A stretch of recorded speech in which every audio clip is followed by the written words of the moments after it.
Welcome in, Hokies fans, to this edition of the TechSideline podcast. We record on Wednesday, September 29th, entering a bye week for Virginia Tech football. With no game to preview on episode 195, we are going to look back at the first 4 games of Virginia Tech's season, see what went well, what went wrong, and what the Hokies can work on down the final 2/3 of their year. And then in the second half of the show, we're going to get our first look at the 2021 version of the men's basketball team as they started practice earlier this week. All that and much more on episode 195 of the TechSideline podcast, which starts right now.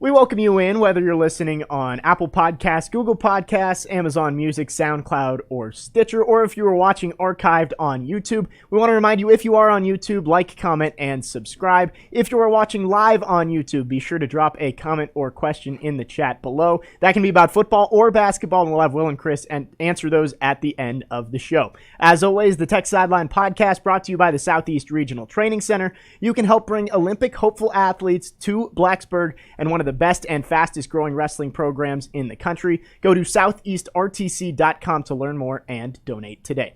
I'm your host, Jake Lyman. As always, the regular crew on set: Will Stewart, founder and general manager of TechSideline across the way. To my left, the lead analyst and columnist for TechSideline.com, Chris Coleman. And behind the scenes, the best podcast producer in the land, Malcolm Stewart. And in our fourth chair today, once again, we have Katie Adams to add some commentary in the middle of the show, as well as look up some stats throughout the show, and then she'll answer your YouTube questions at the end of our show.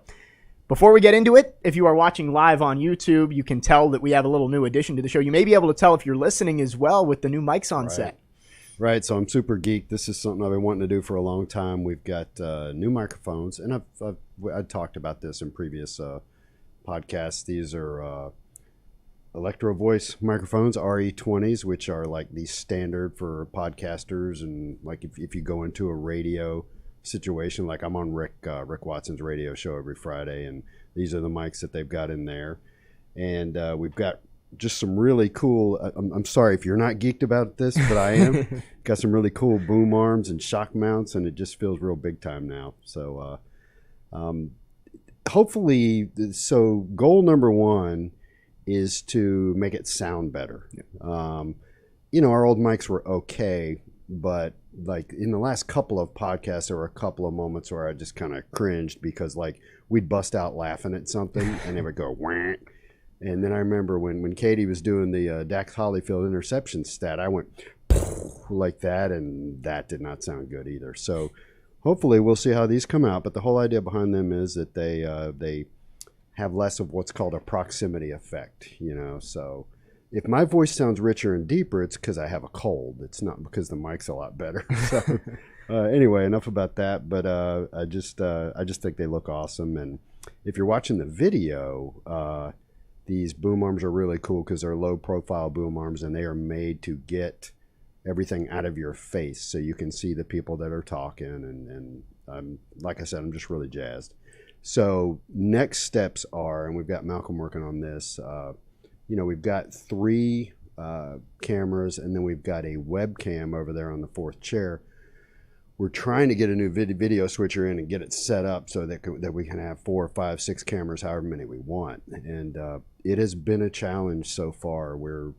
I'll just put it that way. We've had a couple of video switchers in and out, and it's not working, and we think we're figuring out why. So I'm going to be real excited about that when we get that done too. So slowly but surely making the upgrades. Hopefully we don't pull the boom arms off the table this time and get to keep them on there. No, Malcolm has done these, and they're a lot safer than when I did them. I am famous in my family for just not being real good with mechanical stuff.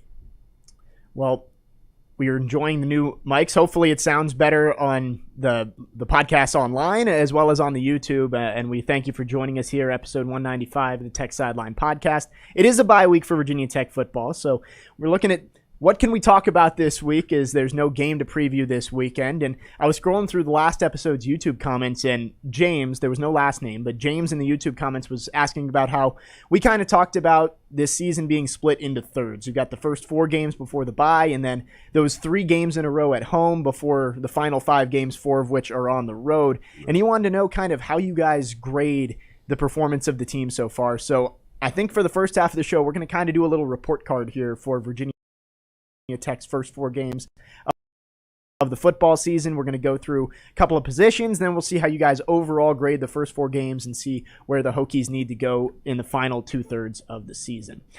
So I think a good place to start always is the quarterback position. And before we get into that, Braxton Burmeister was actually talking to the media today, and he had a pretty good quote talking about kind of the criticism of the offense. And he said he loves Coach Cornelson, and when things go wrong, it's usually the OC or the quarterback who gets blamed, which you would think is true. You're not going to blame a wide receiver for the offense going wrong. And he also said he thinks they're really close to breaking this thing open, and it's going to be very special when they actually do. So I kind of want to get your thoughts on that. Do you think that this offense is close to breaking through and maybe getting something done in the middle part of the season? I think they're closer in the passing game.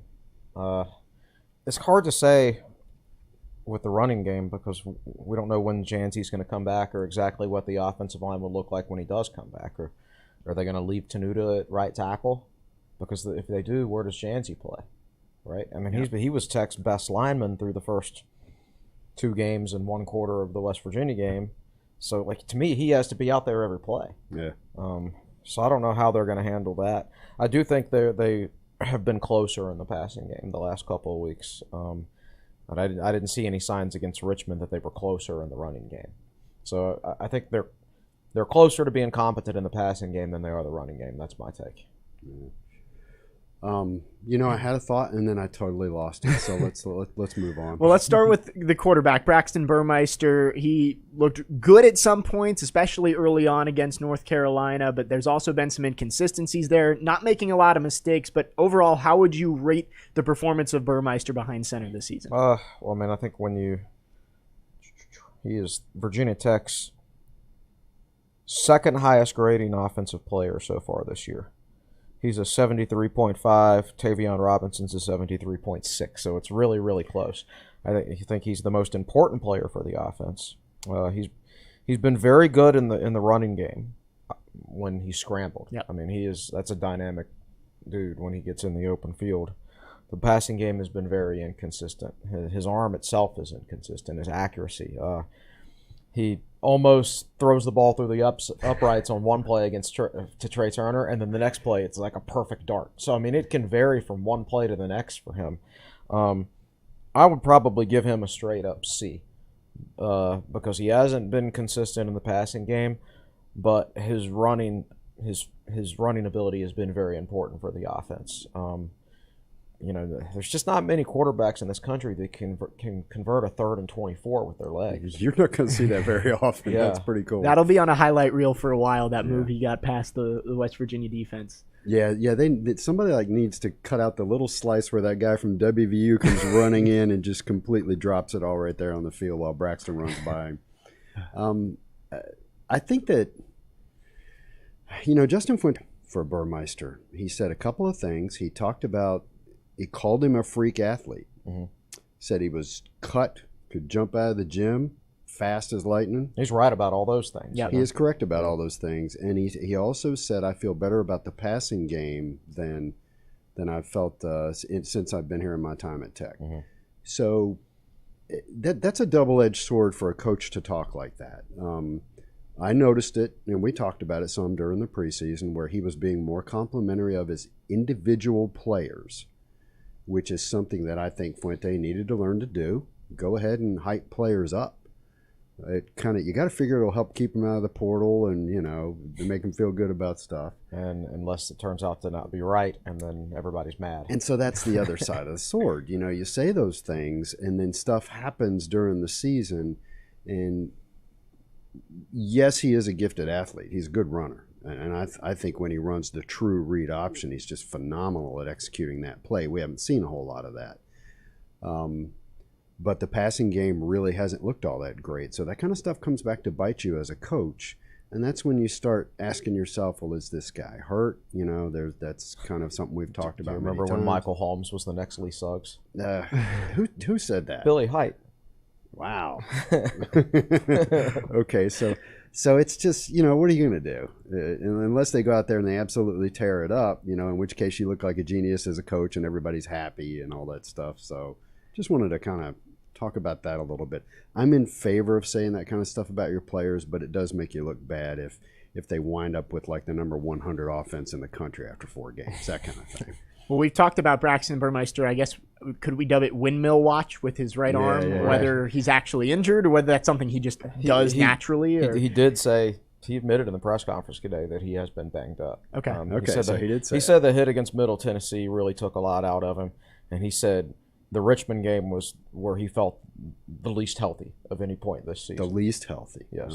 Going into it, I guess. Yeah. Yeah, he said he didn't think he didn't feel good going into the game is basically what he said, physically. Which, I mean, that's matches up with what I've seen. I just don't think the guy's healthy as far as, you know, his upper body. So good time for a bye week from that standpoint. Yeah, as long as it's something that will work itself out in a couple of weeks. Yes. Right. And you talked about the inconsistency. You mentioned the 2 throws against Richmond back-to-back, and you can look at West Virginia, too, with that. He throws a perfect pass to Tavion Robinson for 1 touchdown, but then misses a wide-open Tavion Robinson 2 other times later in the half. So I think that's going to be something to look for with Burmeister. Is he healthy, and can he make those throws consistently? I don't think I've ever heard Fuente so frustrated before. If you listen to him talk and read some of his quotes, he said it 2 or 3 times now, and multiple weeks in a row, where he talks about Burmeister, and he says, I know there's more there in the passing game, and we've got to get it out of him. I know he's capable of more. Now, to me, I don't think you get more out of him by taking him out of the game on the 5-yard line. That's the opposite of what you need to do, in my opinion. Well, it's kind of easy to take shots. I hear you say that, and I think to myself, good leaders get the people under them operating at peak efficiency. Right. It's not necessarily all on Braxton. It's right. You know, and we're not there at practice. We don't know what the feedback is. You know, so. And Fuente's no dummy. I think he also understands that he has a role in this. Yeah. So I don't think I've ever heard him so frustrated. Like when he talks about the passing game, quarterback play, the overall offensive struggles. I've never heard him sound like I don't want to say desperate, but disappointed and just struggling to wrap his head around why it hasn't worked like he thought it was going to work. Yeah, he wasn't making that stuff up that we were just talking about a couple of minutes ago. He really felt that felt that way in the preseason. And I don't think he would have said it if he didn't. And I think part of it also has to do with the wide receivers. That's been a big topic on this podcast over the past few weeks. It feels like we're talking about them almost every week. It seems like they haven't really helped out Braxton Burmeister with getting separation, but there's also been some flashes maybe in the last couple of weeks from Tavion Robinson. I mean, you got to give him a chance. You know, you do have to throw it to him when guys are on him and give him a chance to make a play. Are we going to grade them now? Yeah, go ahead. Okay, all right. Let's get a grade on the wide receivers. I'm going to throw you for a loop based on some of the stuff I've written, but I'm actually going to go B-. Wow. And that's for a couple reasons. I do think they've shown improvements over the last 2 games because there has been more of a focus on getting him the ball, as there has to be with no James Mitchell. You know, Tavion had a good game against West Virginia. Caleb Smith had a good game against West Virginia. And then last week it was Trey and Tavion who had good games against Richmond. And overall, they've been a more productive group over the last 2 weeks. So their production is rising. And the other thing, man, and I say this as a former wide receiver and a former cornerback, you can't just grade wide receivers on catching the football. You grade them in run blocking, too. I mean, Virginia Tech runs the ball a lot, so they need their wide receivers to be good blockers. And let's look at the run blocking grades of the wide receivers. Tavion Robinson, 80.9. Awesome grade. Yet only the 3rd best grade out of all the wide receivers. Caleb Smith, 87.8, which is borderline elite. Even Dwayne Lofton in his 16 snaps, 82.7. Trey's a 67.1, which is solid, decent, above average, about what you should expect from somebody his frame, I would say. So I think they're really, really blocking well on the outside for Virginia Tech, and that's part of the game, man. That's part of the game. That's like you can't throw a running back on the field who fumbles a lot. Well, you can't throw a wide receiver on the field if you're a run-based offense that doesn't block.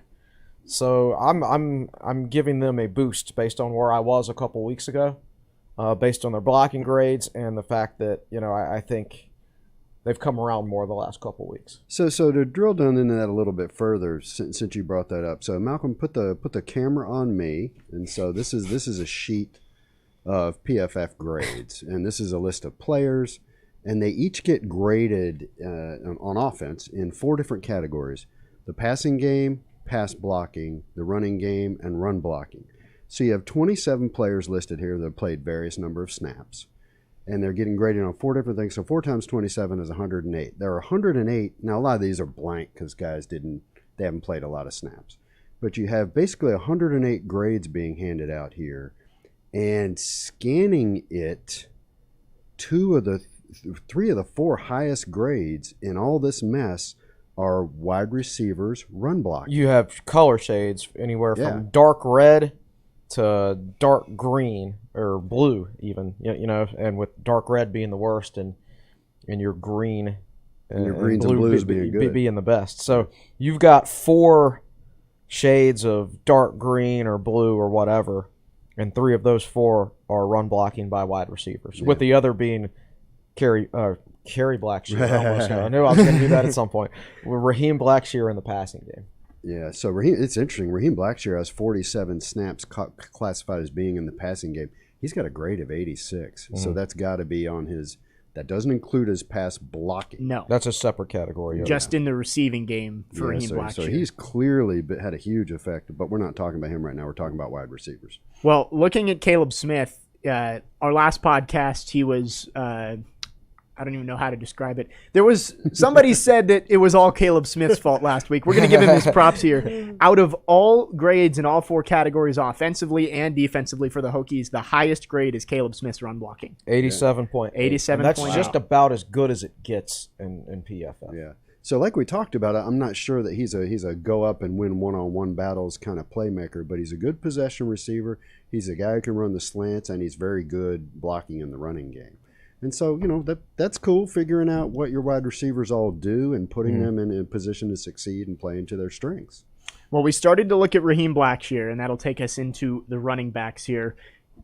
Chris, you mentioned the running game hasn't quite lived up to expectations so far this season. We mentioned Blackshear's been great in the passing game, but it just seems like none of that trio of Blackshear, Holston, and King have been able to get it going on the ground consistently. Yeah. I guess because Blackshear has been so good in the passing game, and heck, even Holston made that play in the passing game against West Virginia. I guess I'll give those guys a C+. I think they need to break more tackles in the running game and things like that. But breaking tackles isn't really Blackshear's game. I think he has to be able to get the ball in space where he can make guys miss and use his athleticism. He's just not a guy who's going to physically, run through a bunch of tackles and things like that. He's a good player in the right situation, and they've done a better job this year of getting him in the right situation. And one thing Burmeister does better than all of the previous quarterbacks is he will dump the ball down to his running back. He understands checking down to his running back, and when it's 3rd and 17 against North Carolina, you check it down to your running back, and generally that's not going to work. But sometimes a guy like Blackshear can make that guy miss, and you pick up a first. Was the Holston touchdown against West Virginia, was that a check down? It was. Oh yeah. Absolutely. Yeah, and that might have been another 3rd down play. I think it was 3rd and long, and West Virginia kind of backed everybody up to the goal line, and then just jumped it off. Holston did the rest. So I think that's been when they've been most effective. But looking at this group, and obviously you lose Christian Darrisaw up front, a first-round pick, it's never going to help. But it's clear how important Khalil Herbert was and how good he was last year when you see how things have changed since he left. Yeah, I think the Bears should play him. He can't possibly be any worse, right? Yeah. I think I saw on Sunday the Bears against I'm blanking on against the Browns. Right. Their total yardage was less than the 66-yard field goal that Justin Tucker hit to win the game. Right. So, and I'm pretty sure they allowed more sacks than they completed passes. So was that? I saw something probably on Twitter where they averaged 1.1 yards per play. Was it that team in that game? Yeah, so the Bears against the Browns, they were sacked 9 times. Myles Garrett had 4.5 of those. Yeah. I want to say Justin Fields in his first start went 5 for 21 with 50-something yards. So what are highly ranked quarterbacks going to stop going to Ohio State if they want to go be a successful NFL quarterback? Honestly. We have years and years of evidence now that they don't succeed in the NFL, and I don't know why that is. But it's true. You got Dwayne Haskins was a first-round pick out of Ohio State 3 years ago, and now he's a backup on a different team. So, yeah. Anyway, a little bit of a tangent there. Anyway, yeah, a little bit flying off out in the weeds there. But I would have a 2-man rotation at running back. I wouldn't play Keyshawn King. Okay. He's smaller than he was when he enrolled. He's just not strong enough. Yeah. I don't think he has good vision. I just think you're more likely to have success running the football if you just run Holston and Blackshear.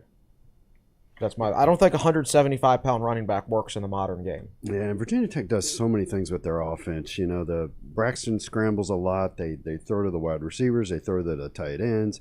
They run the jet sweep. They run the read option, we hope.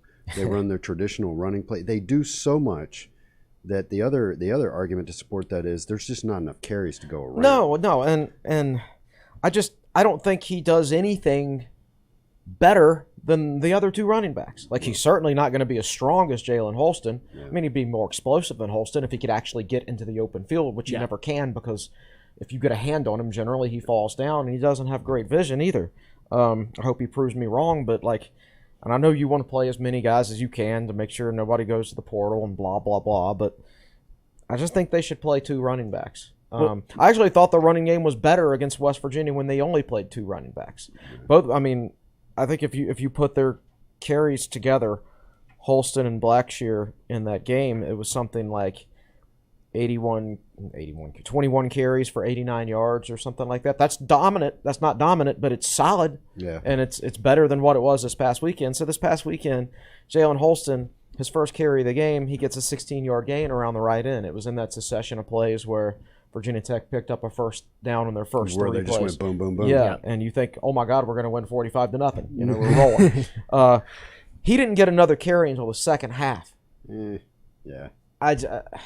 So I just 3's too many in my opinion. Well, looking at Keyshawn King, it seems like his type of style and size would be good for a third down back guy you can use out of the backfield. But he does it better. Yeah, he's better. So sorry, it seems like there's just a log jam there. Yeah, it's big boy football, man. Not everybody can play, and he's also the lowest grading of all the running backs this year. Now he's only played 35 plays, but yeah, I don't know. I mean, I'm not saying woohoo, please bench Keyshawn King. I just think you're better with a 2-man rotation, and the other 2 guys are better. So the thought that I lost 10 minutes ago, whenever it was, is that so David Cunningham wrote what I thought was an excellent article yesterday, grading various aspects of the team, like what we're doing right now on the podcast, and thought it was a good article. Whether you agree with his grades or not is another thing. And he got roasted because there's a contingent out there that wants him to just hand out Fs for everybody. And so, okay, put that thought aside. In my Monday article, I talked about a conversation I had in the stands with some fans that don't usually sit in my area, and a couple of guys that I think they were just there for the game, and they recognized me from being on the podcast. And we got to talking, and one of them said, so what are you hearing on replacements for Fuente? And I was just like, what? Nothing. And so I told that story in my article, and I said, nobody's talking about that.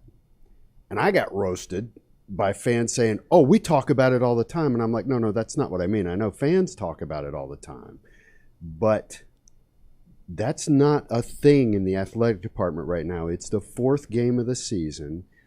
And if Justin Fuente goes 9-3 with this year's team, you're not having that conversation. If he goes 5-7, you're probably having it. It's just, it's not a thing right now. So there is a contingent that wants us to just pass out Fs. All right. And we have seen, I can think of 2 examples right off the top of my head where it looked like a season was going a certain way. The 2006 season, I was looking at it the other day. They lost to Georgia Tech at home. And then they lost to Boston College, and the players were getting into fights on the side. So Calvin Johnson still there in 2006? Was it that game, where they opened up with a long pass? 21-0 after their first 3 possessions. Yeah, so it was that one wound up being 38-27. Tech lost. Then the next week they go to Boston College and they get curb stomped, 22-3. And players yelling at each other on the sidelines. And was that the Brendan Hill dancing? Brendan Hill was dancing on the field to Sweet Caroline while we were getting smoked. It was like they were like 4-2 at that point, and it looked like the team was out of control, like it's a damn disaster. And then what do? They win a bunch of games the rest of the year. They literally won the rest of their games. Yeah. Until the bowl game. They whipped Wake Forest, who I think won the Coastal that year. Yes, they did. Won the Atlantic that year. And so... and Frank has many more other examples of how he turned a season around. And so the real reason I'm not passing out Fs and pushing the panic button and raging on the offense and the coaches is that when the final buzzer sounded on 45-10, Duke 45, Virginia Tech 10, I actually had a signal in Lane Stadium on my phone because there was nobody left, right? And I pushed the button on a tweet that said, "You don't recover from this one." It's 2.5 years later, and he's still the coach. They went on a big winning streak. They were one game away from winning the Coastal that season. Right. They won 6 of their next 7, and I think the only reason they lost that game at Notre Dame was because they didn't have their starting quarterback. Right. Yes. And the only reason they lost at UVA is because they didn't have Caleb Farley. So I'm the guy who's seen a lot of that stuff happen, and we'll just see where it goes from here. I'm not passing out Fs and calling for anybody to be fired, and I went way on a tangent. And listen, the last 2 names that have gotten thrown out is for Virginia Tech's head coach was Tony Elliott was the hot name last December, right? Look what happened to his offense now that he doesn't have Heisman Trophy winners anymore. It's terrible. Right. It's the worst offense in the ACC. Virginia Tech looks like a Joe Montana 49ers offense compared to the Clemson offense right now. So what was the other one? The other one, remember before the season started this summer, it was all those, I don't remember which site it was on, but it was all the rumors, I'm sure, floated by his agent. P.J. Fleck? Yes, that Whit Babcock was ready to offer P.J. Fleck a $6 million contract to coach Virginia Tech. Where's that coming from? Guess what P.J. Fleck did this past week? I give up. What? He lost to Bowling Green. That was Bowling Green's first FBS win in 2 years. Leffler? Yeah, I think it was like their first FBS win in 2 years. Row the boat. Right. Row the boat. Right over the waterfall. Right. Seriously, Scott Leffler's still the head coach at Bowling Green, right? Yes, he is. Wow. Big win. Oh, yeah, and Devin Taylor came up with a big interception to ice the game for so that's where he wound up. That's where he wound up. So what I'm saying is here, we heard about Tony Elliott in December, and we heard about PJ Fleck in the summer. It doesn't matter if anybody's hearing anything right now. Yeah. You know? Well, and I think you have these conversations if Virginia Tech lost to Carolina, lost to West Virginia, and maybe lost one to Middle Tennessee or Richmond. If you're 1-3 at this point, then you're having those conversations. Like, it's pardon the expression, Katie bar the door. Yes, yeah, that's when you go crazy. The reaction from these last couple of games doesn't seem, consistent with a team that's 3-1 and was 3 yards away from being 4-0. It's pent up over the last several years. So you have a short leash with the fan base now when they feel like something's going on. Style points matter, that kind of thing. Yeah. Anyway, sorry to go on the tangent. Yeah. Where were we? Wide receivers?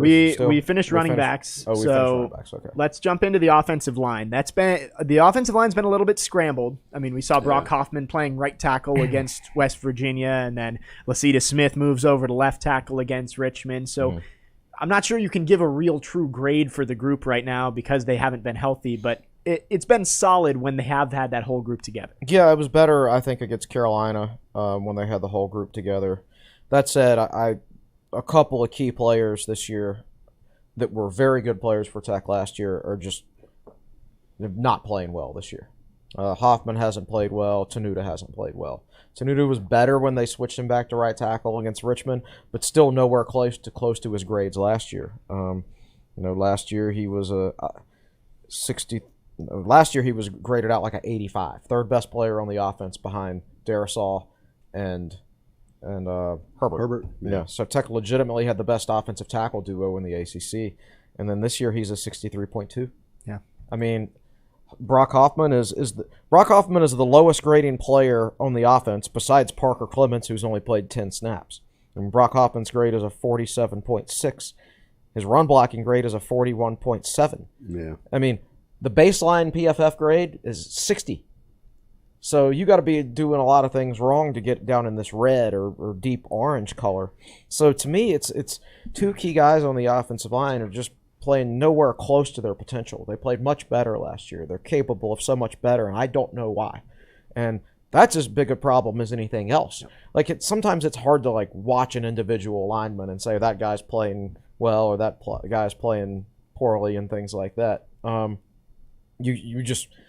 You look at the guy who touches the ball every time, the quarterback, right? But I actually don't think Burmeister's the biggest issue for the offense. I think this would be a much better offense if the guys who played well last year were playing well this year, and they're not. I think, Lacita Smith has done fine. I think Caden Moore's done an excellent job for a true freshman. He's slightly above average. Yeah, he's graded out at a 64.8, and it's very consistent between his pass blocking and his run blocking. Right, it is. And so he's about the same level grade Christian Darrisaw was as a true freshman. And he's actually 10 points ahead of where Doug Nestor was as a true freshman. Yeah. So he's right on schedule, and you would have expected the other guys to be better and the overall... Yes, exactly. Or at least not get worse. Right. They just stay the same. So I'm very disappointed there. I'm happy with, or I'm fine or happy with three guys. Janzi, who has obviously missed the last couple games. Caden Moore, who I'm not saying is perfect, but I think he's playing as well as you could expect a true freshman starter to play. And I think Lacita Smith is fine.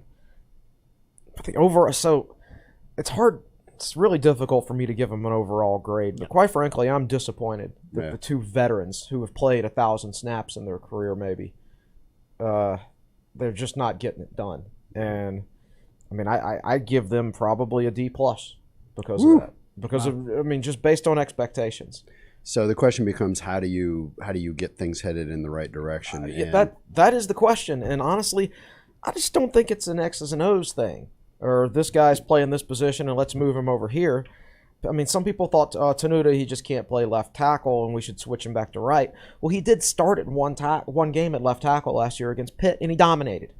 So he's done it before. Yeah. Why can't he do it this year? And that's not like a magic, let's just start calling this play and Luke Tenuta will start playing better. Yeah. No, I mean, that's personal accountability. You have to just start playing better. Well, I think Vance Weiss has some responsibility there, and I'm kind of a simpleton. I'm not a big fan of moving guys around a lot, and I think Vance Weiss does that, and it doesn't seem to bother Fuente. Fuente, I think, even said in the press conference this week that he's like, that's not it.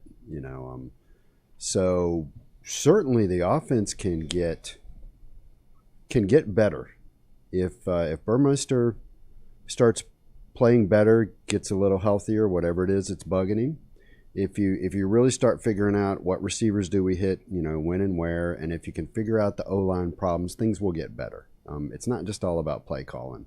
And, there have been times where, I'm not a fan of the play calling either, but there have been times where I have been. So, well, looking at Chris's grades throughout the offense, quarterback gets a C, wide receiver B-, running back C+, and the offensive line a D+. So that averages out to about a C, which... Yeah. And on a scale here, like a Kurt Newsome offensive line is an F. Whew. So we're Tech is better than that. 0.0. So I think looking at the offense, it's a C, which I think is fair. Well, we didn't do tight ends. We did not do tight ends. Hey, I don't know. How do you? I don't know either. Yeah. That was kind of my thought. Is that with James Mitchell only in it for half of the game so far, it's tough to grade that group. It really is. The thing is about Mitchell, he was making an impact in the passing game, but he was also so far in his short time on the field had not shown improvement in blocking that everybody hoped he had. But the other two guys have higher blocking grades. Now, he only played one game and about a quarter of another game, so that's hard to judge. I mean, I don't know. See. Right about average. They haven't done. I mean, if you just throw Mitchell out of the equation, I mean, they haven't done anything bad. They haven't done anything great. I thought Julius slowed down a little bit on the deep ball against Richmond, and that could have been completed. But I don't think they're costing us, and I don't think they're helping us to just I think that's fair. bang average. And I think a C for the offense overall is fair. C or C minus. C or a C minus, which there's improvement to be made, but it's not the F that some people may be making it out to be. On the defensive side of the ball, it seems like everybody's been pretty pleased with how Justin Hamilton has done in his first real full year as the defensive coordinator. Mm-hmm. But I think one of the disappointing groups has been the pass rush. I think you look at two of the guys you expected to make an impact, Amari Barno and Jordan Williams, outside of the UNC game have kind of fallen by the wayside. I never really expected Williams to be like a big pass rusher. That's not who he was at Clemson. Now, when he dropped to 290 pounds, maybe I would have expected a little bit more from a pass rushing standpoint. But yeah, Barno just went out there and dominated UNC on the opening night when he was basically being lined up as a linebacker, and he's played the traditional defensive end role the last few weeks, and he just hasn't made an impact. You don't really notice him out there. So he's got to get that figured out. And so this to me is like that's an issue with this football team is some of the guys who were Tech's best players last year are not playing like it this year, and I don't know why that is. Mm-hmm. It's interesting looking over the PFF grades to see that, Jordan Williams is graded out 6th overall on the defense, and he would be higher if his tackling grade wasn't so low. He's got a 46 tackling grade. The thing is, defense, you have to take that with a grain of salt. Defensive tackles don't get to make a lot of tackles, especially in Tech's scheme where they're more occupiers than anything else. So, you miss one tackle, and that could really screw up your grade. So let's drill down. Norrell Pollard has a 56 tackling. Okay. And then the next one I see, Jordan Williams, a 46. Mm-hmm. Josh Fuga, a 57. So, yeah. And tackles also generally have guys, like, pushing them around and hanging on them and stuff like that when they do get to grab a ball carrier. So, I wouldn't worry about that one too much. Okay, solid point. So you learn something every day. We talked about Barno. He's the 14th ranked player on the defensive side of the ball by overall PFF grade for Virginia Tech. And I think that's something, like Chris is saying, you mentioned Luke Tenuta hasn't kind of lived up to the billing on the offensive side of the ball. It seems like Amari Barno has just not made the impact. So the defense. So of Tech's, what do they have? 5 defensive ends who are in the rotation right now. Cole Nelson's only played 24 snaps, but he has been in the rotation now the last 3 games. Like, they have put him in the game some when it's not been garbage time. So I'll throw him in there. All right, so Taiwan Garbutt's the number 1 grader at defensive end. Cole Nelson's number 2, actually, very small sample size with him. Eli Adams is the 3rd highest defensive end grader, and Amari Bonner is the 4th highest defensive end grader. And Jalen Griffin is right there. Jalen Griffin's only like 2 points behind Barno. Now here's the thing. All of Tech's defensive ends have been slightly above average in the case of Jalen Griffin to good with Taiwan Garbutt. So overall that's been a productive group for Tech. They're doing a nice job, but you thought Barno himself would be a little more disruptive than he has been. Yeah, I don't think you've seen a lot of disruption from the defensive line outside of that first game. Right. So that would be an area for improvement. Well, one of the position groups I think that has really stood out that maybe you weren't expecting to is the linebacking group. I think with Dax, he is the 4th highest grader on the defense. And then you look at Alan Tisdale, he's a little bit further down, but his tackling grade is the best on the team. Yeah, Dax has had a good year. He just looks more comfortable. Does look stronger. And he is a smidge away from being the 2nd highest grading he really is. Player on defense. He's a 72.9, and Pollard is 2nd with 73.1. Yeah. So. Honestly, I mean, that top 5 could interchange from a game-to-game basis, really. Dax has been good in coverage, which I think most people would have been concerned about. Now, they protect him some on those 3rd and longs. That's true. They don't put him in compromise. Bringing in a nickel. But, look, he's still been on the field for 87 coverage snaps this year. So it's not like that's a big enough sample size. Those are probably, it's a big sample size, and those are probably first downs and short yardage, second downs, that sort of thing. Exactly. 3rd and long, he's out. He has the 2nd highest coverage grade on the team, only behind Jermaine Waller, which I don't think anybody would have expected coming into the season. Yeah. Put Dax at corner. So I'm good with him. I'm a little bit disappointed. I thought the weight gain would help Tisdale, He's been very good at tackling. His run defensive grade, though, is one of the lowest on the defense. He got caught up in the wrong gap, it looked like, on that. The WVU run, or? No. The one last week, Richmond, early second half, when they actually drove the field and got a field goal. Okay. I think he got caught up inside on that. And there was another running play from their quarterback who just juked him out of his shoes and just ran right by him for a first down. And was that the very first play of the game for Richmond? You talking about that one? No. Okay. I'm talking about the one that their backup had. It was in the second half. It turned out to be a meaningless play. Right. But he just juked him out of his shoes and just ran right by him. And Tisdale's problem there is he just stopped and waited for the quarterback to come to him. He gave the ball carrier initiative. He needs to attack right there, trust his athleticism and things like that. You got to get your proper leverage and attack. Yeah. So it's maybe he might be like still like adjusting to new weight. I mean the guy's put on 18 pounds technically, but I swear he wasn't 210. He looked closer to 200 than 210 last year. So he's put on a lot of weight since last year, and sometimes it can take you a while to adjust to a new weight. But yeah, on the whole, like, especially when you include the backup linebackers, like when Keshawn Artis has come into the game, he's been good. When Dean Ferguson has come into the game, I think he's done fine. And it was good to see those guys in the game again in the first half this past week. Yeah. Yeah, Keshawn Artis, the 5th highest grader on the team on defense. So are we giving grades again? I'd give a B. to the B to would you linebacker? give a B? What did we get? We didn't give the defensive line a grade either. Yeah, So B. Yeah, I would go B for them. And I would go B for linebackers. B for linebackers. I guess we know where we're going with this, don't we?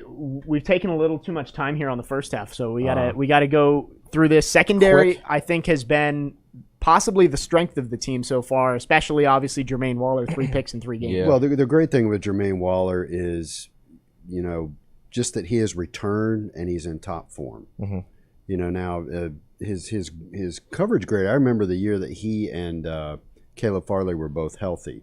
They both had insane coverage grades, like in the mid 80s. Does that sound right, Chris? Among the best in the country. Oh yeah. They were the 2 best cover corners in the ACC, and I think Farley was number 1 in the country, and Waller was like number 4 or 5 or something like that. So he's in the mid 70s this year, but it looks good to me.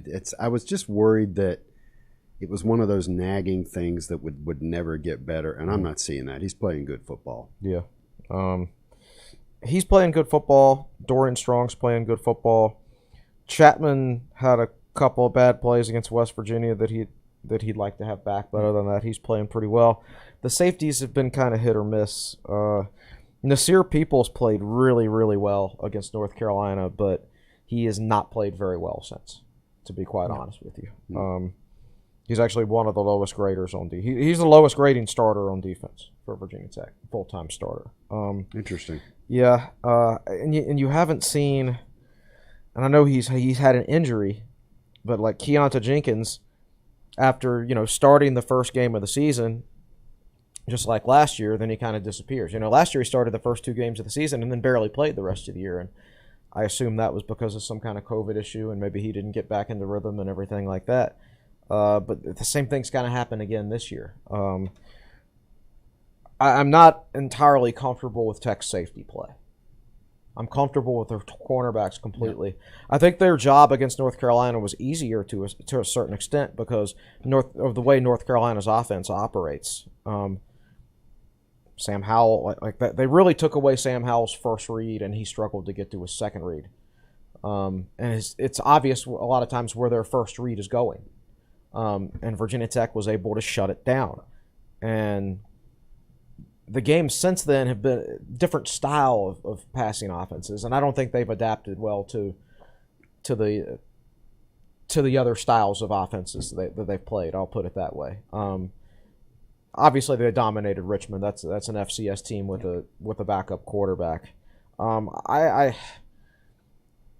Because of this, I think I'm worried about the safeties more so than anything at this point. I'd probably go B- for the secondary. Although if I broke them down, if you break it up, corners and safeties, I would give like the corners an A- and the safeties a C+. Right. Okay. Something like that. Yep. I think that's fair, and I think overall you would say defense probably in that B plus range. You're only giving up think so. I think 15 points. That's fair. Yeah. 15 points a game. I mean, that's going to win a lot of games. You've had 2 bad quarters of football, maybe only 1 bad quarter of football. I mean, the first You fall behind 14-0. Yeah. So clearly, for the rest of the season, it's not a defense that's good enough to carry the load like an old vintage Bud Foster defense. It's good enough though. If special teams continue to do well, and if the offense picks it up in the second half of the season, they're 3-1 at this point, 5-3 the rest of the way, which isn't great. Gets you an 8-4, which is a solid season for this team, I think. So that's kind of what we're looking at. Is that the defense? That's the way I'd phrase it. The defense is good enough. Well, looking at overall at the team, all right. Special teams, I was going to mention special teams. B+. The only only thing keeps it from getting an A is the field goals. The field goals. Yeah. Tech's been awesome in coverage. They've been awesome in returns, both punt and kickoff. They're doing a great job winning the field position battle and everything like that. So I would go B+ for special teams. But if they can start making some field goals, that could improve to like an A- or something. That was what I was thinking for special teams. It's been almost flawless except for missing some short field goals. Yeah. A couple short field goals. So here we are. Over the last 20 years, with a few exceptions here and there, the conversation about almost every Virginia Tech football team is, the defense is good enough, special teams is good enough, but what's the offense going to do? So It's like the conversation never ends, no matter who's coaching, no matter who's playing. It's true pretty much since maybe Logan Thomas left. No, it goes back even to Ricky before Russell. that. Oh, yeah, it goes back Yes, to sir. I mean, it goes back to like Michael Vick. Those couple of years kind of broke the conversation, and then it just came right back. It goes back to my days as a student watching those Bill Dooley teams when that offense was, but the defense was awesome. Yeah. So that's just the culture of Virginia Tech football, is what it seems. I don't know if it'll ever change. It is deeply ingrained. Yeah. Well, we've gone almost 45 minutes on just the football section of today's podcast. But before we head to our break, I want to ask you overall grade for the team through 4 weeks. You may have dropped yours in the YouTube chat of our last podcast. I think you may have, but I'll let you come up with a new one if you have one. So, looking at, without getting bogged down in details, looking at the first 4 games and thinking, I would give, and again, let's not get bogged down in the details. Let's just look at the record. 3-1 to me is a B. Pretty simple. 4-0 would have been an A. 3-1's a B. 2-2 is a C. And then we don't want to talk about other possibilities. That is exactly what you put in the YouTube comments last week. So. That sounds familiar now. Adjusting for level of competition, like Carolina's not as good as people thought they were going to be. Right. West Virginia's better than people thought they were going to be. I mean, that is an elite defense for sure. How much special teams is 1/3 of the game technically, but there are fewer special teams plays in a game than off. So, but at the same time, one special teams play can have the biggest impact on a game, as we saw this past weekend. But that doesn't necessarily mean that's going to be there every week on special teams. It's kind of random. I would say, I mean, when I just look at this Virginia Tech football team, and I'm not necessarily taking an average of all the other grades, because I mean, I think I gave the tight ends a C and the offensive line a D+. Well, guess what? Which is more important? The offensive line grade is more important, right? I think this is the same for most every other ACC team at this point. They just look like a C+ football team to me. A little bit above average. Yeah, and if the offense can get better, they can probably improve into the B- B range and be a good team. And that's good enough to win the Coastal. And that's definitely good enough to win. Maybe good enough to win the ACC this year. It might be. I mean, we might be sitting here talking about you. So you're having conversations with fans in the stands about who's going to replace Justin Fuente, and he might actually be the head coach of is the Orange Bowl playoff team playoff. I don't know. Yeah, I don't know. But you know what I'm saying. Yeah, of a New Year's Six bowl game. Yeah, it's not out of the realm of possibility. All right, well, that's a good conversation looking through the first 4 weeks. I think it is a pretty well split up schedule. The first 4, then a bye, and then you have those 3 straight home games that can kind of be that next third of the season. So going to be interesting to see 3 weeks from now after Notre Dame, Pitt, and Syracuse kind of how those grades change and how this team is viewed moving into that last month where Tech's pretty much on the road every single week. Before we get into our break, as always, we got to head over to our fourth chair. I feel bad we haven't had Katie involved in this conversation at all, but want to give Katie her couple of minutes here, maybe some trivia, some facts, whatever you got. Yeah, we'll make this quick since we need to get to break, but continuing on the football train before we shift to basketball because the season's already flying by so quick. Tavion Robinson coming off the first punt return touchdown since Greg Stroman in 2017, making it only the third punt return touchdown of Fuente's era. Looking back on Beamer's era, he was obviously known for special teams, so just kind of wanted to compare the two. But it took Fuente 6 years to record 3 punt return touchdowns in his career. How long did it take Beamer? Punt returns. Wow. To get to 3. Man, I don't even remember. I don't remember any from those first 6 years. Let's see. You're on the right track then. It's longer than you think. Yeah, and I... probably the first one I remember is Antonio Freeman against Pitt in 1994. You'd be correct. Wow. There That's you pulling go. one out. Yeah. I was going to say like 11 or 12 years because I remember the Brian Still one in the Sugar Bowl. Right. So you had Freeman in 94, Still in 95, and something rings a bell like at Pitt in 96, but those may have been kickoff returns. My answer is 11 years. It's 13 years. 13. Oh, 13. My God. So, did you mention the Texas game? Yeah. We did in the Sugar Bowl. So and you the had Pitt game. And now I'm forgetting the third one. So Freeman against Pitt in 94, Still against Texas in 95, and then what was the next one? I'm forgetting the third one. I got this from an article that you wrote, actually. Really? Like early 2000, I want to say, that you mentioned it took Beamer 3 years to get 3 punt return touchdowns. Wow. So I guess Fuente's doing pretty good for himself in that aspect. Only took him 6 years. But So as the old saying goes, is that inclusive? Like, is it 87 through 99, which is 13 seasons, or is it 87 through 2000? Do you remember? I want to say through 2000. If I wrote the article in 2000. Andre Davis then had 3, or no, he had 4 in 1 year. Wow. Well, Ricky Hall returned one against Miami in 99.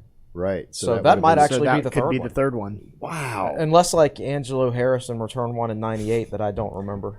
Yeah, well, there's a 96 Pitt game that there's something going on there that I can't quite pull out of my memory, so the YouTube chat needs to fill in. But not that there's some guys that will remember that in the YouTube chat. Wow. So it took him 13 years to get 3. And then it blew up. Yeah. So next question I was going to ask was how many total punt return touchdowns in the Beamer era as a collective? Wow. Well, you just said Andre Davis had 4. Right. And D'Angelo then you had the 3 Hall from had before. 3 or 4. He had 2 in like the first quarter against Syracuse. I want to say D'Angelo has the record for most punt return touchdowns in a 5. season He at had one of the bowl 5. games, 5. too. Right. And, So that narrows it down a little bit. And somebody went through my brain. The Beamer era. Macho Harris may have had some. Did he return punts? I don't remember. There was a long return against Clemson in 2007. That was Eddie Royal. So I'm going to say... That was a kickoff return by Macho. Okay. I'm going to come in at punt returns or touchdowns. Over 29 seasons. 18. I was going to say 19. So. Y'all are like one off for both of these 2 questions. It's 20. Yeah. 20. So man. 20 total over 29 years. Yeah, my first guess was going to be 22, and then I'm like, nah, dial it back. Yeah. So let's hope that Tavion Robinson gets more than 1 this season. I would think so. He finally hit that 1 mark. All right, looking ahead to next week, we obviously have a full preview on the Notre Dame game on Wednesday, but I just kind of found it interesting the dominance that Notre Dame has had in the ACC. For a fan base and a team that so badly does not want to be in this conference, they've done very well for themselves in this conference. They're 32-7 all time since their contract began with the ACC in 2014 and went undefeated in 2019 and 2020 regular season. Since 2017, they're 24-1 in regular season ACC play. So what is that 1 loss? Since what year?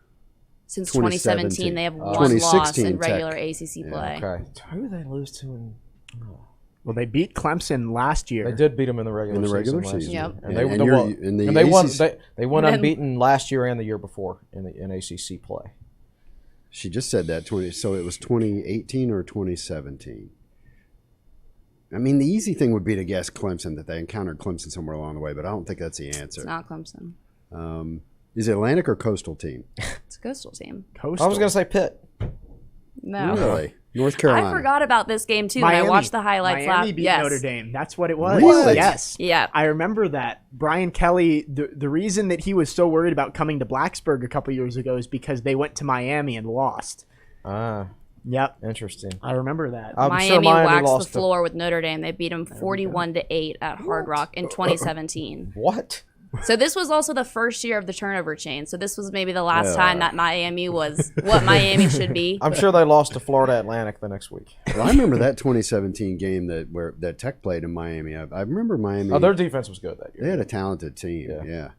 So if history repeats itself, things don't look good for Virginia Tech playing Notre Dame in the regular season next week. Well, but they got to lose at some point. So Yeah. 24-1 since the beginning of the 2017 season. 24-1. So did you catch the discussion about the Notre Dame coach / athletic director, maybe both of them, kind of complaining? Apparently, every game they have against an ACC team this year, there's a bye week for the ACC team before they play. Oh my goodness. I didn't know that at all. So that's 5 games, and I think all 5 ACC teams have a week off. They shouldn't be scared playing us because we don't play well coming off Have the not bye recently. weeks. So I might play to their that revenge. shouldn't be an Nick issue. Brown let us know that on Monday. Yeah. 2-5. And then just one more interesting thing. This is only Notre Dame's second trip to Blacksburg ever. Yep. So Wow. the first time was Yep. 2016, got the win. And then we don't play them again until 2027. Wow. So let's soak in this Notre Dame game for a while. So that's what they played. Really?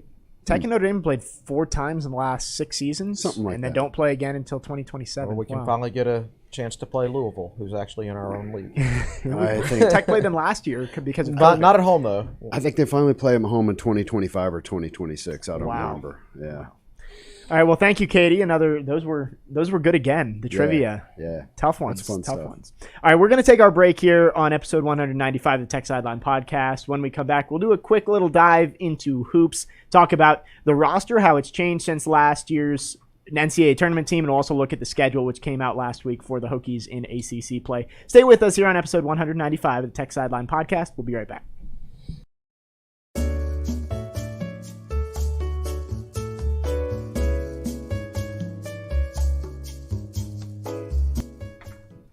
We welcome you back on episode 195 of the Tech Sideline podcast, brought to you by the Southeast Regional Training Center. We've gone through the first 4 weeks of Virginia Tech football, evaluating them heading into the bye week, and now we are going to look at Hokies hoops for the first time this year. Jake Lyman, Will Stewart, Chris Coleman, and Katie Adams on set. Malcolm Stewart behind the scenes today. Let's get right into it. We spent a lot of time on football in the first half, but basketball started practice this week. Mike Young was on Tech Talk Live with former Tech Sideline podcast host Evan Hughes, who made his debut hosting Tech Talk Live this week. And he had some interesting things to say. He thinks this team is going to be very, very good this year. An NCAA tournament team last year, obviously some shuffling pieces in and out of the lineup, but this seems like it may be the most talented team the Hokies have had since that run to the Sweet 16 back in 2018. Yeah, I Talented in a different way. certainly. Yes. Everybody on this team now was recruited to Virginia Tech by Mike Young, so they're all conceivably fit for the Virginia Tech offense, right? So I'm excited about it from that standpoint. I think they've got good depth at point guard. They've got 3 guys that could play it. They got Storm Murphy, they got Hunter Couture, and Sean Padula. That's 3 guys, and I'll be interested to see whether Couture actually is the backup point guard, Or if they go straight to Padula. right, Yes. and use Couture on the wing. My guess is we'll see Couture at both spots this year. I think they've got,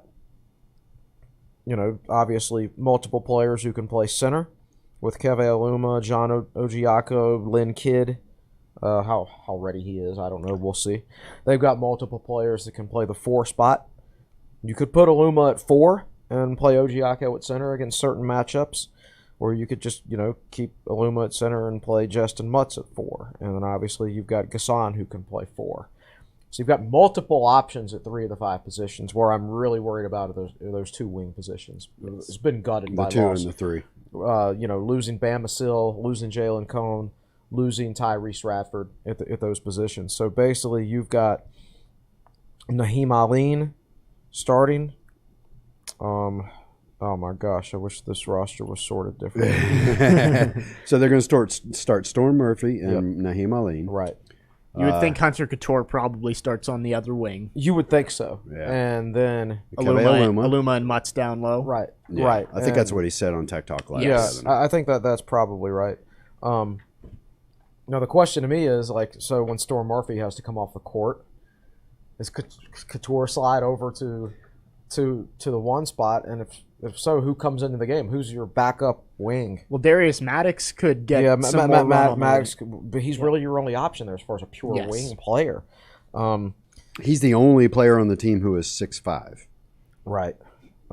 Yeah. It's not a Buzz Williams team where I was looking at it. Where every single player is 6'5". I was looking at Buzz's last roster, and I'm sorry I don't have the exact numbers, but Buzz had 2 guys 6'7" or taller. He had 6'7" transferred to Memphis, Landers Nolly, and he had 6'10" Kerry Blackshear. Yes. And then he had 6 or 7 guys between 6'4" and 6'6". Your center, P.J. Horn, is 6'5". Your shooting guard, Nikhil Yes. Alexander Walker, 6'5". Ahmed Hill, 6'5". Everybody's 6'5". And then he had 3 or 4 guys hovering around 6 feet or 6'1", Yeah. and which is what you have here. But what you don't have here with Mike Young is you don't have the 6'4" to 6'6" guys for the most part. He's got now 6'7" and up. Mike Young has 1, 2, 3, 4, 5, 6. And I'm just counting. I don't know if I just counted a walk-on or not in there. 6 guys. All scholarship players, too. Yeah. I thought the biggest takeaway from Tech Talk Live was that I think he said this there. He may have said it in a newspaper interview with Mark Berman or something like that. I believe he said for the first time in his career, he's got guys that can shoot from all 5 positions. Yes. And by shoot, we mean 3-pointers. And this is where the team will be improved over last year. Yeah. Your normal starting lineup last year was obviously Beatty at point guard and then Tyrese Radford at one of your wing spots. Yeah. So only 3 of the 5 positions, and I'm including Mutts and Aluma in there, only 3 of your 5 positions among your starters was going to be able to shoot consistently the 3-pointer. Yeah. And now you got Storm Murphy in there instead of Beatty, and now Couture moves into the starting lineup instead of Radford. And then, Mutts and Aluma showed the ability to shoot the ball from the outside last year. So, yeah, your 5 starters can all shoot from the outside, and that really impacts the way opposing coaches choose to defend you. Now, obviously, the other worry is how many guys besides Naheem Aline can beat anybody off the dribble. Yes. It might just have to be a ball movement offense. Well, I mean, it's Mike Young. It's going to be. Yeah. But, there will be a time when there's 4 seconds left on the shot clock and somebody's got to make a play, and who's going to make it? Well, and if you do spread it out like that, if everybody can shoot, you spread out the defense, the easiest way to beat that is to drive to the rim. You're right. And so the Hokies are going to have to find somebody who can do that consistently. Could be Storm Murphy. I think what really got Hokies fans excited about this team after last year was a good season. You beat Villanova, you go to the NCAA tournament, go to overtime with Florida, but you get Storm Murphy, who is a huge offensive upgrade at point guard over Wabisa. And we talked to him. God, I probably talked to him for an hour or 2 at our TSL event the night before the UNC game. He's a smart guy. Obviously knows the offense inside and out because he was recruited to it and played in it. I think he's going to add a lot to this team, and he's excited to step up the level of competition that he's going to face night in and night out at Virginia Tech. He's a really nice guy too. He was just a really nice guy. Yeah. There was none of this "I'm an athlete" air about him at all. And I'm not saying Tech has a lot of guys like that. I don't know. I don't get to meet enough of them one-on-one. So a little Storm Murphy trivia. We asked him where the name come from. And he said, I believe he said it's his mother's maiden name, and he was born on a night where there was a storm. Well, that makes a lot of sense. So they just kind of went with that one on the spot, I guess. I think John Laser's going to have some fun with those calls that he can make with Storm Murphy. At least. I'm sure he's coming up with them already. Yeah, he's working on it. Well, Storm Murphy coming in at point guard, like I said, I think that energized the fan base a little bit, but kind of took a step back when Tyrese Radford entered the transfer portal, ended up going to Texas A&M. How much does that hurt this team to lose a guy like that who he was that guy who can penetrate to the rim and just get you points when you need it? That's exactly where you're losing. Who can get that basket when you need it. And pound for pound, he's the best rebounder in the country. He's got to be. Or at least for anybody smaller. Yes. For at least for any guard out there, he certainly is. I mean, I've run those numbers before, and I found a site where you can sort by height all the way back through like 20 years. And there was maybe like one or two other guys over the last 20 years who had as high a rebound percentage as he did, who were like 6'2" or shorter or whatever. Like from that aspect, he's a generational type player. Yes, I mean like thousands and thousands and thousands of players over the last 20 years, and he's the best of all of them at that particular thing. So that's what you lose. I mean, he's an absolute unicorn for what he does well. Nobody else can do that, and you can't replace it. You have to replace it by 3-point shooting. Yes. Which is what you gain by him leaving. Is now you'll have a team full of 3-point shooters. But the biggest weakness is, to me, is what if one of those wings gets hurt? What if Hunter Couture, Naheem Aline, or Darius Maddox get hurt? And all of a sudden, I mean, you literally don't have another wing on the bench. I mean, you would have to start playing Padula and Storm Murphy together, which you can do. And I asked Storm this when we talked to him. I said, "Can you and Padula play together?" And he said, "Yeah, we can, but Coach Young doesn't like to do that." Well, they're both 6'1", right? You know, right. I think that's one where you would if you have to, but yes. not if you don't. Right. So the other thing you lose when you lose Tyrese Radford is you lose your junkyard dog. Mm-hmm. You know, that guy that dunk he had over against Wake Forest. You know, what does that matter? It's just one play in a game, but you know, it gets you hype. It's something the fan base can cling to. And he and Beatty were the two like toughest players. Yeah. Like physical toughness, strong guy. So if you need a strength play, and great perimeter defenders too. Right. Yeah. So you by losing both of those guys in the same offseason, you lose a little bit of that toughness factor. I think, not to suggest that any of these other guys aren't tough, but those guys I think took it to a different level. And looking at Tyrese Radford, when I did the Tech Talk Live notes over the past couple of years, listening to Mike Young talk about him, he said that's the dude that he gets the rebound. He runs down the court, and it's like everybody else is moving in slow motion. Yeah. He just runs down, and he gets his 2 points off the rebound. So yeah, he was a coast-to-coast guy. That's true. And you look at this roster, you don't see anybody who has that ability. It's not going to be a transition basketball team. Okay. But for this team, Keve Aluma seems to be the star player. Hokies are glad to have him back. He did test the waters with the NBA this offseason, and Mike Young talked about him. He said he came back from that process in the best shape of his life. He says he's playing the best basketball of his life. He did not hold back in hyping up Keve Aluma the other night. The other thing that was kind of you need to tighten up there, Chris. Yeah, it's just start anything that tightens. Just start twisting. I got it.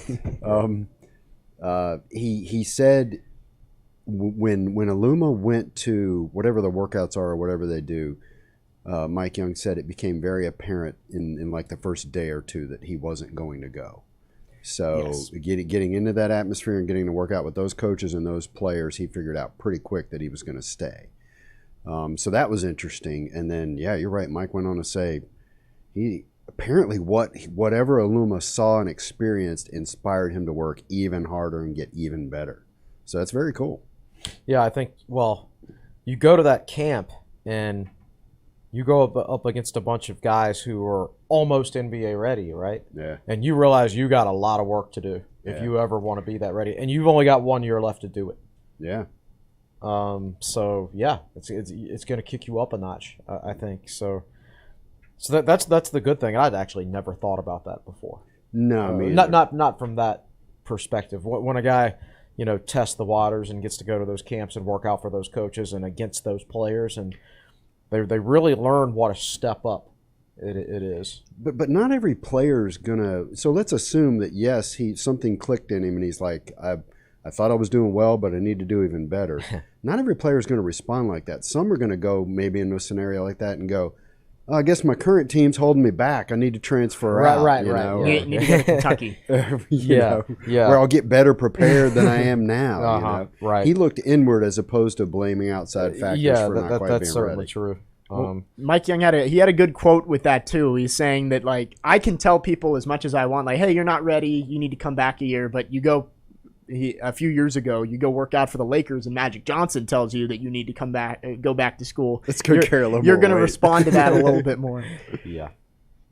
Next to Aluma, Justin Mutts, I thought towards the end of the season, he may have been one of the Hokies' best players. He was just very aggressive offensively. He started to hit his threes. I think he also could be in for a big year for Virginia Tech as well. He was making some threes, and now he is a guy who can also sometimes put it on the floor and attack the basket with the right defensive matchup. If he's playing against a team that likes to play a more traditional, bigger lineup, and he might have a 6'9" or 6'10" guy guarding him, then he's shown the ability to blow right by that guy. Yeah, my memory of the few times he did that last year was if a seam opens up, he's going to take it. Yeah. He's not necessarily the guy who's going to drive against certain players one-on-one, but if you leave him an opening, he's going to take it. And his athleticism will surprise you. Right. It surprised me. He doesn't look like a great athlete, but when you see him get off the court and throw it on a dunk, you're like, where in the world did that come from?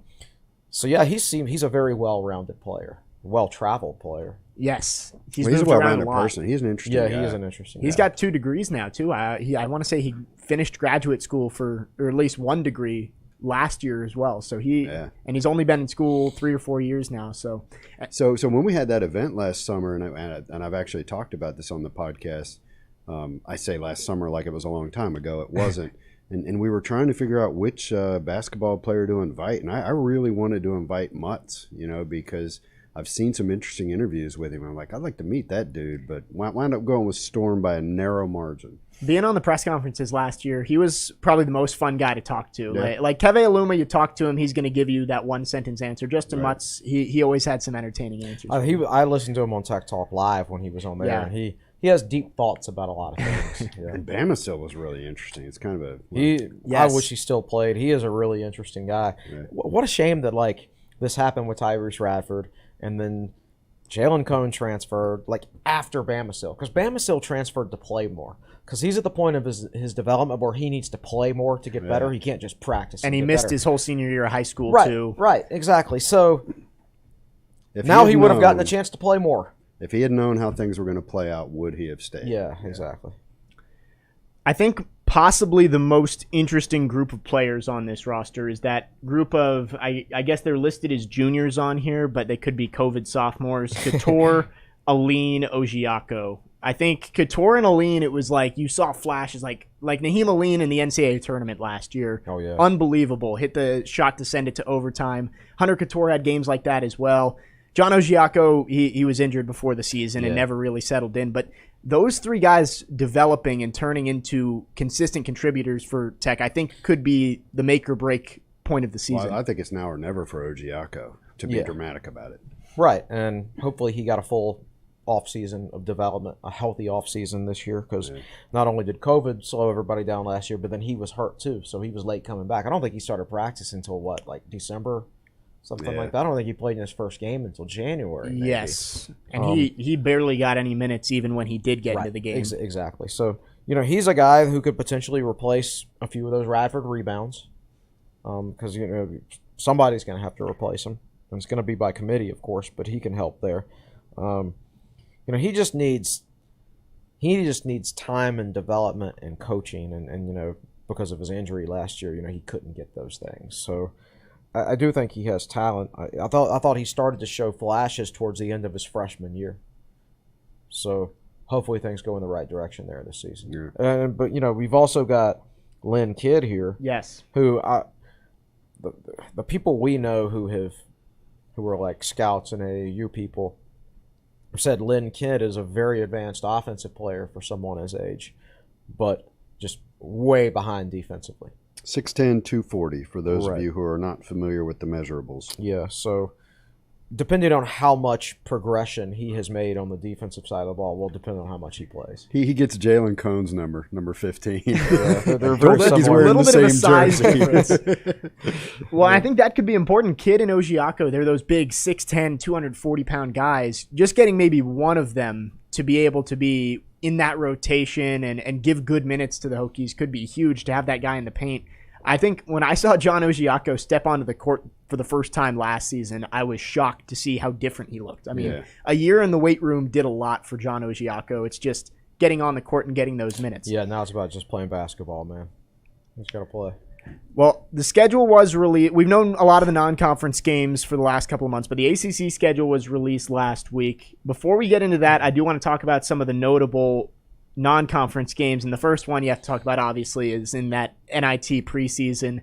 Landers Nolley makes his reunion with the Virginia Tech Hokies on November 24th when the Hokies face off with the Memphis Tigers. That one is going to be a pretty good measuring stick for Virginia Tech, as Memphis is expected to be top 5-10 team in the country. Yeah, they just added those 2 5-star kids right before school started. I think that's going to be a matchup of a tremendously talented athletic team versus a tremendously well-coached team. Yes. Those are two totally different types of teams. Memphis recruits really well up there, you know? Air quotes. But they always do. Well, that's been the issue with Penny Hardaway since he took that job, is he's recruited all these 5-star kids, but they just haven't put the product on the court so far. They did win the NIT last year, Yes. but these days the NIT is not something people – I know Tech fans look back fondly on a couple of NIT championships, but these days it's just not something that is considered an accomplishment. You don't celebrate it as much.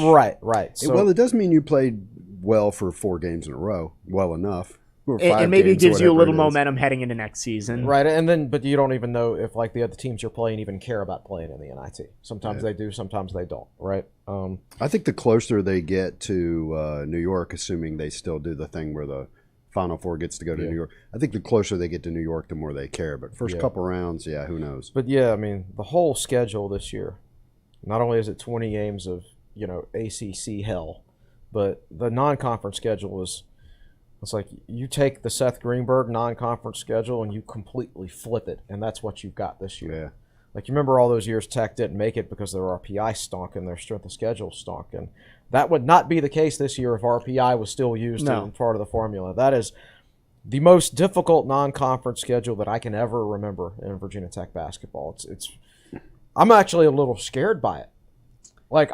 I'm actually afraid, God, if we lose one of these key players and playing this many good teams, we might not win enough games to make the NCAA tournament. So to run down it for the fans, it's Maine at home, at Navy, Radford at home, St. Francis, PA at home, Merrimack at home, then Memphis in the NIT tip-off, and then the winner of Xavier or Iowa State. At Maryland for the Big Ten ACC Challenge, Cornell at home, at Dayton. At Dayton. And then versus St. Bonaventure in the Hall of Fame shootout. And St. Bonaventure is, arguably the best team in the A10. Yeah. And you see Power 5 conference teams lose non-conference games like that every year. Yes. Every good ones. Yeah. Good Power 5. I mean, NCAA tournament teams lose games like that to the mid-major teams every year in the month of November and December.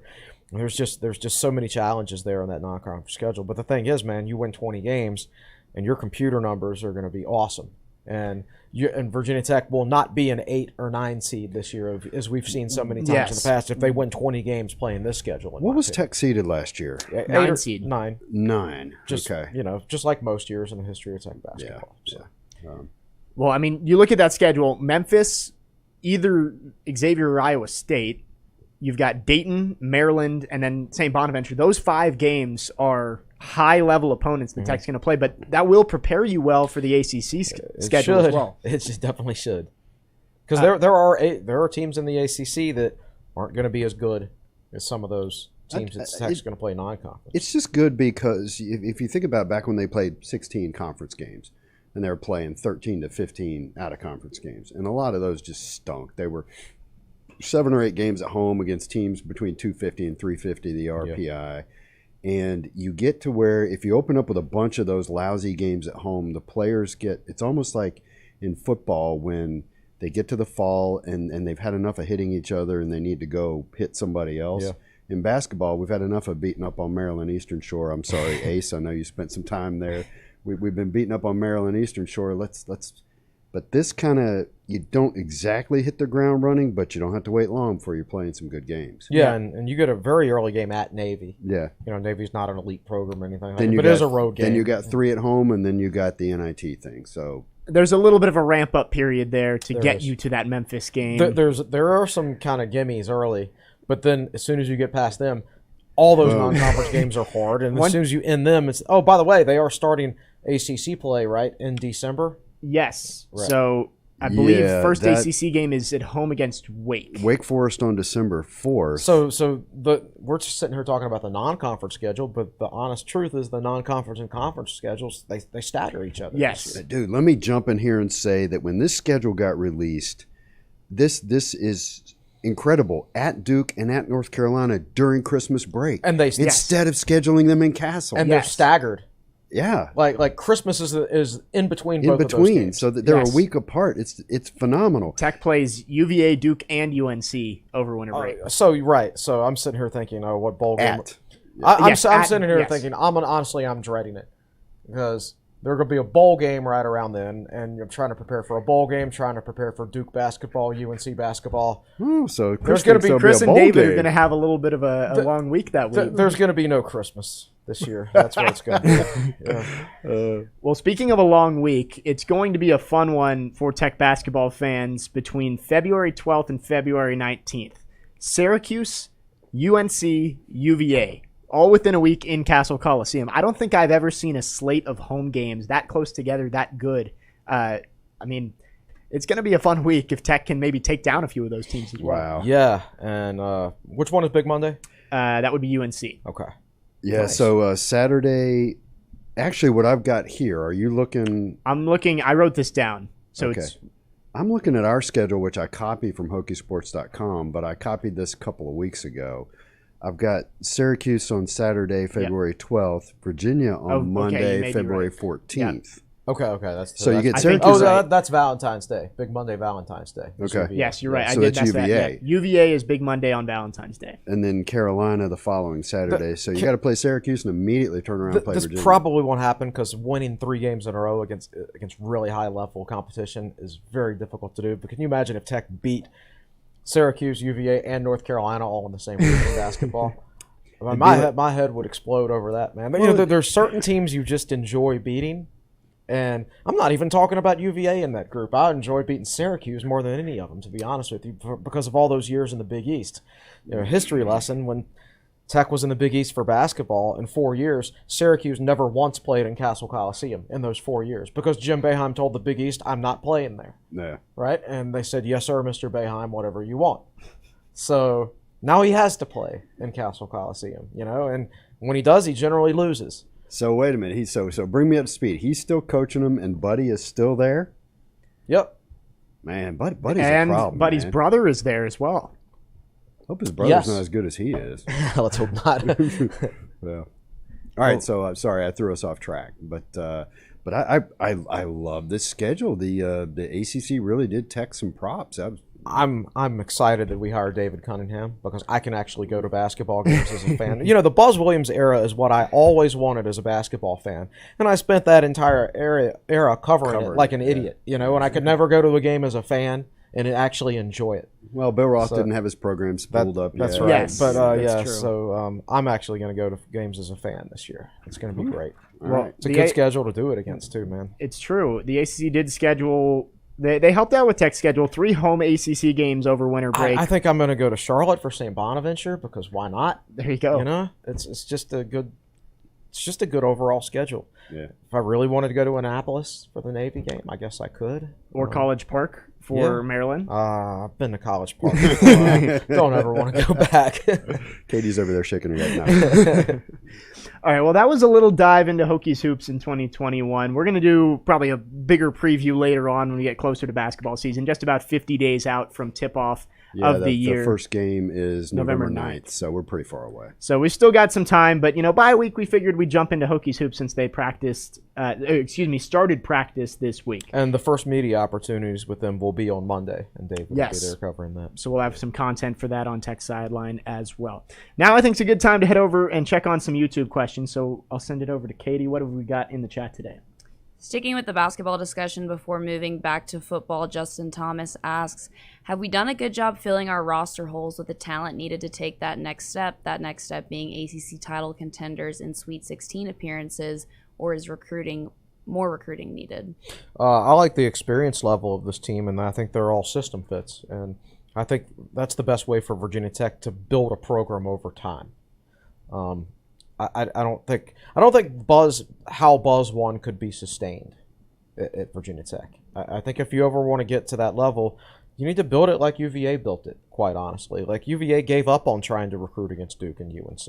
Yeah. And they went about it in a different way. And so I like this way that Virginia Tech is going about it. I wish they could have added a wing from the transfer portal to get some more depth there. Yet at the same time, most dudes are in the transfer portal because they want to start, and like there's probably just not that many starting level. Like you'd have to come in and beat out Naheem Ali and Hunter Couture to start, right? So it's difficult to build a complete basketball roster these days. But if this team stays healthy, I mean I like the guys they're going to put on the court. So kind of going back to the UVA model, you know what eventually.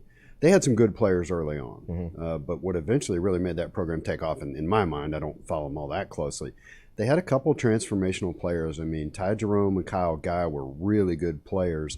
Are they both in the NBA? Jerome is, for Kyle sure. Guy is with the Kings. I don't know where Ty Jerome is anymore. Yeah. And I think last I saw he was. And the thing is, and they were, Kyle Guy was a McDonald's All-American. Yeah. But UVA had to win with their system, with system players, and for 4 or 5 years before they started signing guys like that. Yeah, and that's where Tech is. They've got some good players. I don't know that they have an NBA player on this team. Depending upon what happens with probably Aluma, not. I think Bamisile was probably the closest thing. He to had an the NBA highest ceiling. Yes. Yeah. And they're, I know you follow this closer than I do.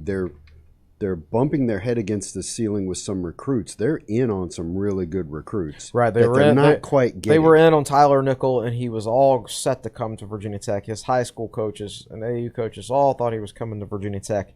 But he grew up a UNC fan, and they literally offered him at the last second after – and that's just what happens when you recruit at a certain level.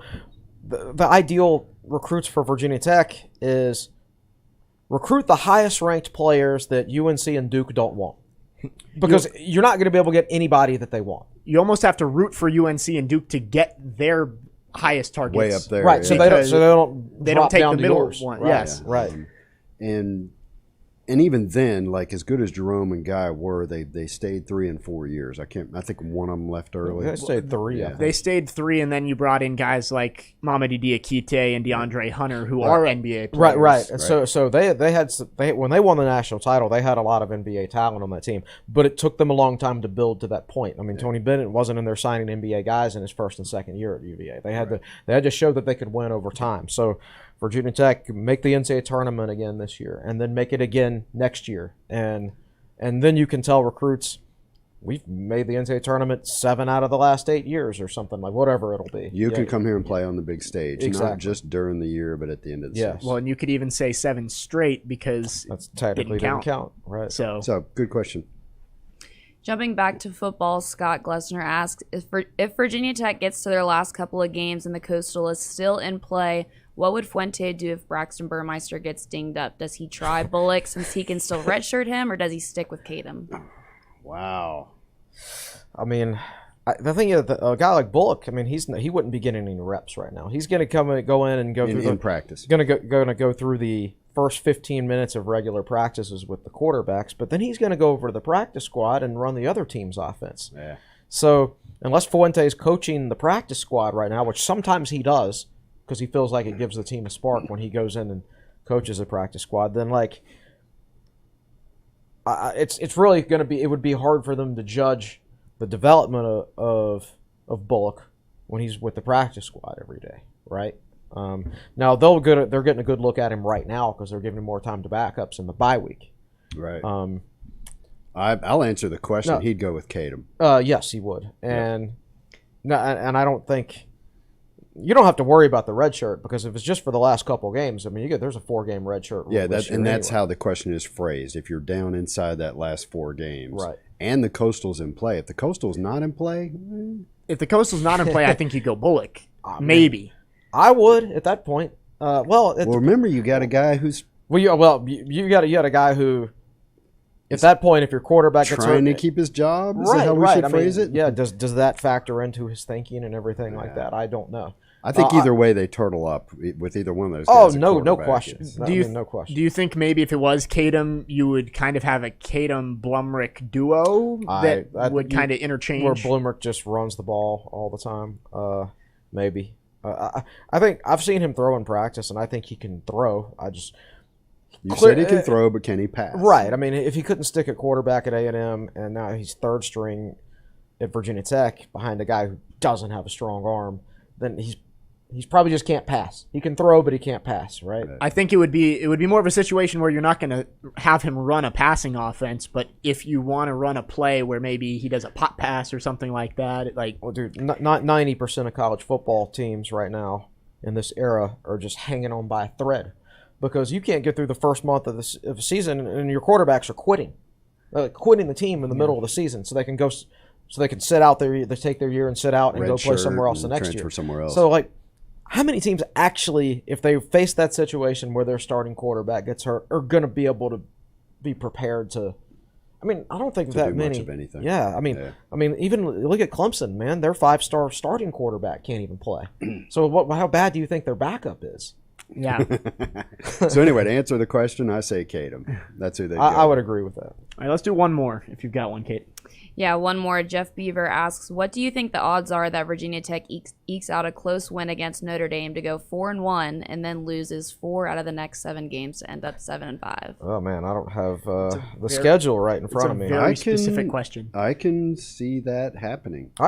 Yeah, you could see that happening. I think I'm on record as saying that 8 games in a row, I think they're going to start to wear down towards the end, and they got to go on the road. Yeah. So I can absolutely see a win over Notre Dame, and then the rest of the way. I mean, all those road games at the end of the season. And I don't remember the order. Georgia Tech, BC, Duke at home at Duke, Miami, UVA. That's a lot of travel in a very short span. It's boom. It's just boom, a strange schedule. Yeah, it's possible. I mean, I still think for most teams this year, particularly in the ACC, it's going to come down to individual matchups. You're just going to match up better against certain teams than others. There's going to be the randomness of turnovers and things like that. It's matchups and turnovers that are going to decide games for the most part. So I haven't studied any of those teams later in the season. Earlier this season, I would have said, yeah, Tech will smoke Syracuse, but they've played better recently, so maybe not now. Who knows? I still think Tech will win. Pitt. Which Pitt team are we talking about? Well, the one in Lane Stadium is easier to beat than the one up there. And which is the Pitt team that beat Tennessee or lost to Western Michigan going to show up? So we have all these questions about our own team, and every other fan base has just as many questions about their own team. So yes, I think that's possible, but I also think Katie, what was the record? 27-1 for Notre Dame in the last 24-1. Yeah. I was going back and forth on who to pick, but I think that stat just made my decision for me. I don't know. I think it's all on Justin. We'll get into this. It's all on Justin Hamilton, man. Notre Dame, and you saw me tweet this out, Notre Dame is number 128 out of 130 teams in giving up sacks and giving up tackles for loss. So if you pick your spots and you make the right defensive plays at the right time and play better on offense, you got a good chance. Oh, it's going to be an ugly game, I expect. Yeah. It's like if you're going for that game, kind of like the Richmond game was? Yeah, like it's one of those games, if you were a neutral fan, you'd probably just be like, you know what, I'm not even going to go because nobody's going to score. But it's going to be a good tailgate atmosphere, and Enter Sandman night will be great. And it's sold out, by the way. That news came out today. I actually think that might be one of those games, win or lose, you're gonna if you're a tailgating type, you might have more fun in the build up to the game all the way through Enter Sandman, and then the game's going to start, and you're like, oh my God, this is ugly. And I'm not saying that because I think Tech is definitely going to lose or anything. I'm saying it because it might be 17-13. It could be a rock fight. Yes. Yeah. Well, we're going to have a full Notre Dame preview next week on the podcast. We'll go into all of that, see first if they can beat Cincinnati this weekend. Yeah. Top 10 matchup. Do you know where that game is? I think it's at Notre Dame. I believe it is at Notre Dame. Yeah. And by the way, one comment about the sellout. I think that's a true sellout. I don't think that's a StubHub sellout. Yeah, Notre Dame is actually they're creating special flights from South Bend to Blacksburg for this game. Wow. So one of our users, I think it's Colorado Hokie maybe, he's flying from, I don't know, I guess he lives in Colorado. That would make sense. But he's flying from the west to Blacksburg for the Notre Dame game. And his connecting flight is through South Bend. So he's going to land in South Bend with all his tech gear and get on a plane with a bunch of Notre Dame fans, and he's going to be the only guy in there with tech gear. Honestly, I think a whole bunch of them want to come and experience the Lane Stadium atmosphere. When I went when I was in South Bend a couple years ago, I was sitting at the bar after the game, and this dude was like, "Oh man, I came to Lane Stadium last year. That Inner Sandman was everything that it was hyped up to be." So we've got one of the videos on TechSideline YouTube is the Inner Sandman from that 2018 home game against Notre Dame, and it's pushing 2 million views. And so I get the emails from YouTube when people comment on it, and it's got hundreds of comments. I haven't looked at it in a while, and I don't get every email. That would drive me insane. I think a lot of them get caught up in spam, but I still get emails several times a week from people commenting on that, and a lot of them are Notre Dame fans saying, "I came there and it was awesome," or "I'm coming there this year. I can't wait to see this." Yeah. That's a thing. It is a draw to get. I mean, you don't want opposing fans coming to Blacksburg for games, but at the very least, they usually leave with good things to say about it. It depends on the fan base. Notre Dame fans are great, I think. UNC fans were great. Did not have nice things to say they about. Didn't have nice things to say. They're not used to loud noises at football. It makes them want to throw punches. All right. Well, I didn't think we'd go almost 2 hours on a bye-week podcast, but we did. We had a lot to talk about today with football and hoops and everything, so we went almost an hour and 45 minutes. So. Anytime you start doing something position group by position group, it's going to take a while. It does. That's a lesson for you as podcasters. Yes, halfway through, I was telling Katie, I was like, we should have done offense today and defense on Monday and split it up. But that's a good point. Well, that will do it for episode 195 of the Tech Sideline podcast. Before we get out of here, it's a bye week. What are you guys up to this weekend? Any fun plans? So I actually asked on our football board today, I've got the ACC schedule. UVA and Miami play Thursday night, which is very cool. Yes. And then there's Pitt and Georgia Tech, I think, play at noon. So anyway, I'm looking at the ACC schedule, seeing some games I want to watch. And I was like, what else are you going to watch? So this is all me in my own head. My wife has not had any input yet. So to answer your question, I don't really know. I don't know. I'm thinking about going out of town. There you go. Yeah. Take advantage of the bye week. Yeah. I'm sure we'll have a lot to talk about with the games over the weekend on Monday on the podcast, since no game to recap from Saturday. So we'll dive into some ACC football, see who wins that Miami UVA game, because that one important for Virginia Tech. Somebody asked, who should you root for? And I said, well, UVA has already got 2 ACC losses. Root for UVA to saddle Miami with their first ACC loss. I have a feeling that was not met very well on the boards. I'm going to log on and find out. It is the correct non-emotional decision. It is, but I doubt many are actually going to be able to do that.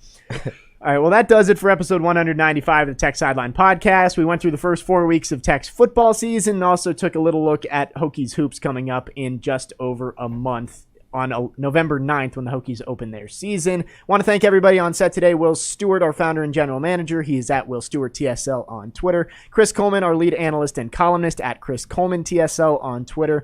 Katie Adams in the fourth chair did a great job once again with trivia and the YouTube questions. You can find her at Katie6Adams on Twitter. Malcolm Stewart always does a great job behind the scenes. And I'm Jake Lyman. That'll do it for episode 195 of the Tech Sideline podcast. Have a great weekend, Hokies fans, and we'll see you next time.